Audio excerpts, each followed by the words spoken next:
Passage 3 is about artificial intelligence and its potential threat, whether it's a potential threat, how is it a potential threat, if yes. We'll quickly summarize the passage before we look at the questions. Artificial intelligence might have potential to change how we approach tasks and what we value. Okay, so it has the potential, the power to change how we approach tasks and what we value. If you are using AI to do our thinking for us, employing AI might atrophy our thinking skills. Suppose you use AI instead of using your brains, then your thinking skills might eventually atrophy, waste away. Think of phones. I always think, I'm going a little beyond the passage. I used to remember phone numbers, at least 50 phone numbers I could remember of my friends. The moment cell phones came, you only know the name, don't remember the number. Of course, it's a 10-digit number. In our times, numbers were shorter.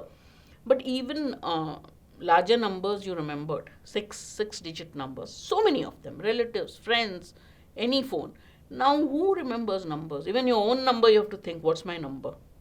Right? You just look at it and show it. So your brain stops remembering things that you don't need to remember, and the thinking skills will go waste. Okay. One thing that AI is very good at is sifting through masses of data at great speed. Right? Lot of data, it can work on it quickly. Using machine learning and AI that's been trained with thousands of images can develop the capacity to recognize the photo of a cat, an important achievement given the predominance of pictures of cats on the internet. Right? So when you train it with thousands of images of cat, it'll finally recognize a cat. But humans do this very differently. A small child can often recognize a cat just after one example. You don't have to make it go through thousands of examples on the net. Just show it a cat once, the child will associate the cat very quickly with the image of a cat. Because AI might think differently to how humans think, and because the general tendency to get swept up in its allure, in the fascinating aspect that it is, its use could well change how we approach tasks and make decisions. It thinks differently from us, and we are fascinated by AI. So the use of AI might change how we approach tasks. We approach it differently, but because AI does it one way, we might change the way we do a task. We may change the way we approach a task and the way we make decisions. The seductive allure that tends to surround AI, in fact, represents one of its dangers. Its attractiveness is what may be one of its dangers. Those working in the field despair. They feel frustrated that almost every article about AI hypes its powers. Every article of AI hypes, exaggerates its powers. And even those about banal uses of AI, very banal, very everyday, common, routine uses of AI are illustrated with killer robots. This is how you hype AI and its power.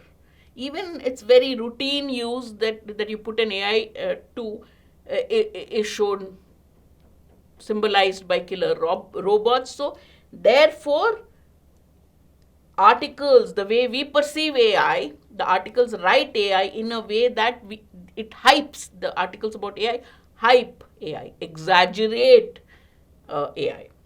It's important to remember that AI can take many forms and can be applied in many different ways. So none of this is to argue that using AI will be good or bad. You can use it for multiple uses. So I'm not trying to tell you that it's good or bad. AI might nudge us to improve our approach. But in others, the good part is it might nudge us to improve our approach. We may improve, we may change for the better. But it could reduce our atrophy, our approach to important issues. If you use AI's approach, you may lose a very valuable approach to your important. It might even skew how we think about values. It may even distort how you view values. It may distort your value system itself. We can get used to technology very swiftly. Change blindness, blindness to the changes, or not being aware to all the change. When there are too many changes happening around you, you tend to not notice many of the changes. That's called change blindness. Change blindness and fast adaptation to technology can mean we are not fully aware of such cultural and value shifts. Your values may change, the way you view values may change, but there's so many changes happening. Change blindness and your adaptation to new and newer technologies might make you unaware, ignorant of such cultural and value shifts. They may be happening in you, but you may be unaware of it. For example, attitudes to privacy have changed considerably, along with the vast technological shifts in how we communicate and how data is shared and processed. One of the very things driving progress in AI is indeed the vast amounts of data now available, much of it about us, collected as we go about our daily lives. And so AI is our notions of privacy. A lot about us is known and we are not even aware of it. That is one of the ways that the cultural and value shift is happening. He's given the example of privacy to show. We're doing a lot of things. AI is collecting a lot of data about us without us even being aware that it's happening. Perhaps we are especially blind to the effects of some technology because it does so much to shape how we see the world. Now, you are unaware or blind to the effects of some technology because technology is now shaping the way you are seeing the world. The challenge of AI is that it might operate in ways we aren't fully aware of. It helps us to mold how we communicate with each other, how we think, and how we perceive the world. This is not completely new. Many technologies have done that. Writing, printing, telephone already altered how we perceived and interact with our world and even changed our ways. But AI might be even more powerful in this respect. Algorithms embedded into the technology through which we access so much information could be shaping what information we receive, how we receive it, and even how we react to it. Now, you are using AI to access information, but algorithms embedded in that will shape what information you will be given, how you will give it, and how you perceive, even how you react to that information. AI may dictate even that. AI might be shaping our behavior not as an intended consequence of its use, but by design. The very design of AI might change your behavior. Technology, often aided by AI, is exploiting human psychology to shape how we behave.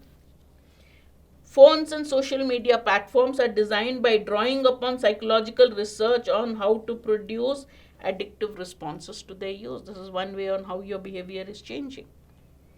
Fantastic passage. Let's look at the questions.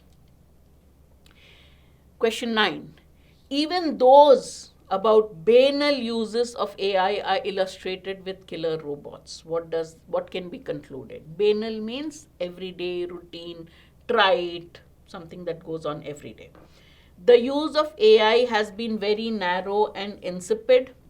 Is it about the narrow range of the use of AI? No. Insipid means dull. The powers of AI are considerably exaggerated. Even the trivial tasks done by AI are illustrated by killer robots. That means the powers are hyped and exaggerated. Therefore, B is the correct answer. Question 10. All of the following arguments are invalid except. So, which argument is valid?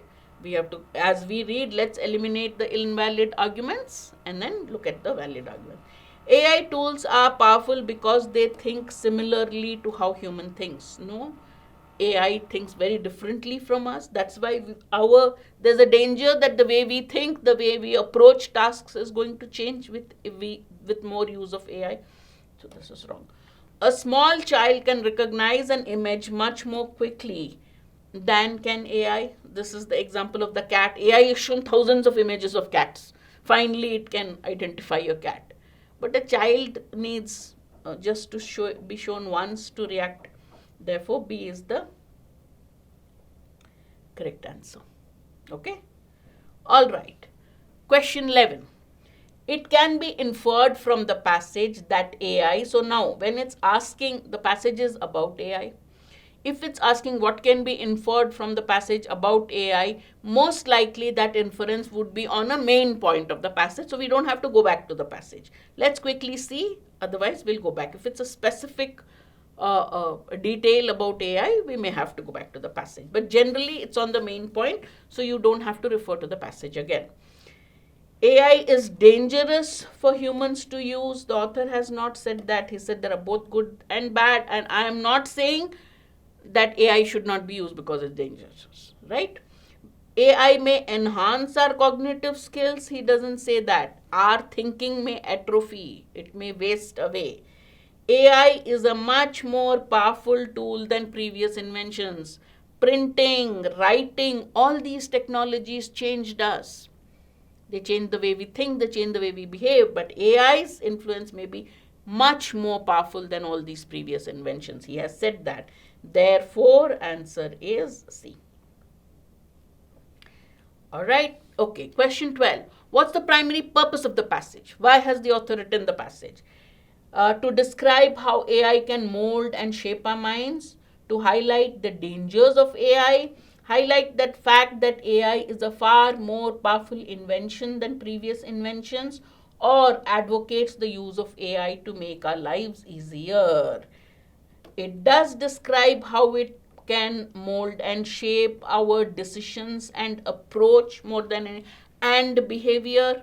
It does mention how it can be potentially how it can affect us potentially, not necessarily highlighting the dangers, but the key here is that it does tell us that every invention changes you, but AI can change because it can influence your approach, it can influence the way you think, it can even atrophy your thinking power. So it does talk about molding and thinking, but if you think of mind as thinking, it's a very narrow.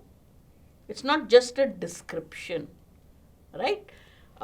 So C kind of highlights both the potential that AI has to make changes.